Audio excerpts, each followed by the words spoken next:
And for both of you, what was your reaction to Wayne Long calling to resign? Well, again, that would be a question to ask Wayne Long with respect to his comments that he made publicly. Again, we continue to be focused on Canadians and making sure that we can do the best job possible and making sure to support them during some difficult times.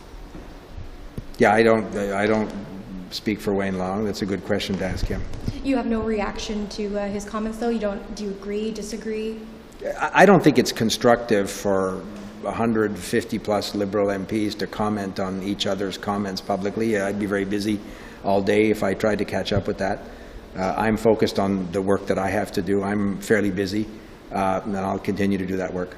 Ginette, could you say, do you agree? Do you disagree with? No, I completely agree with Dominic's comments as well. Again, being ministers, being members of Parliament, we are extremely busy, and I'm taking advantage of this summer, meeting with my constituents, hearing their issues, helping them when I can, and also as a minister, making sure that I, do the job that is expected to me as the Minister of Veterans Affairs. Do you think it's helpful to the party, an attempt to turn things around when these kind of comments are made?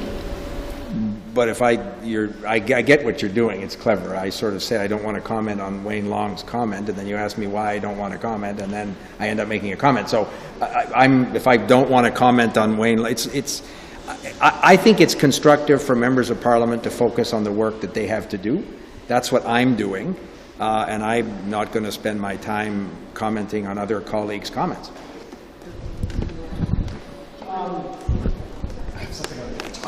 You're kidding. I'm wondering, what's your confidence level right now in the leadership of the Prime Minister?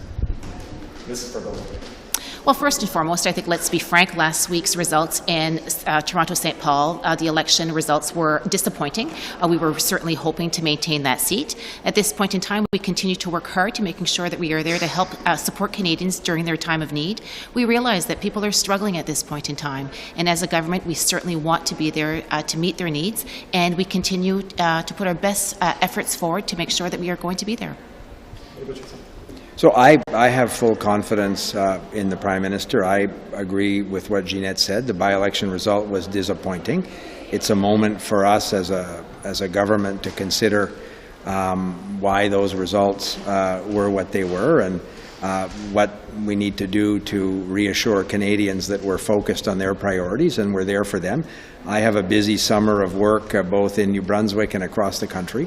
I'm focused on that, and I'm looking forward to the return of Parliament in the fall. We had a very productive spring session of Parliament. We adopted a number of important pieces of legislation. So the government is continuing to do the work that we were elected to do, and that's the focus that I'm committed to continuing. To put it in a New Brunswick context, though, I mean, losing a seat like that would be like losing Carrick. I mean, it's something that would be unthinkable in the past. What sort of maybe internal or even external rethinking and refocusing do you think the party needs right now, and does that include asking hard questions of the person who sits at the top of it?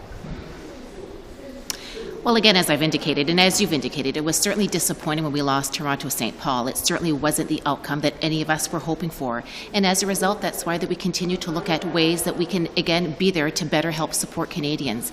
It was a tough night for the Liberals, but again, we continue to do the important work that Canadians are expecting of us. And I agree with Ginette. Canadians expect the government to do the work of the government, and that's what I'm focused on every week. I feel enormously lucky to be able to serve in government. It's a huge privilege to be able to have the kind of jobs that Ginette and I have, and every day to me is an opportunity to try and contribute something to the country. That's the work I'm focused on. There will obviously have to be a reflection on those by-election results. But I think Canadians expect the government to continue to do the work that they elected us to do. By-elections are by-elections. They're not general elections. To use your example of the Acadian Peninsula, for almost 2 decades it was held by the NDP. So by-elections are by-elections. It doesn't change the government. The government has a job to do. We need to think what those results mean for the work that we've been doing. And that's the work that I know all of us will do over the coming weeks. Est-ce que vous pouvez répondre en français, s'il vous plaît?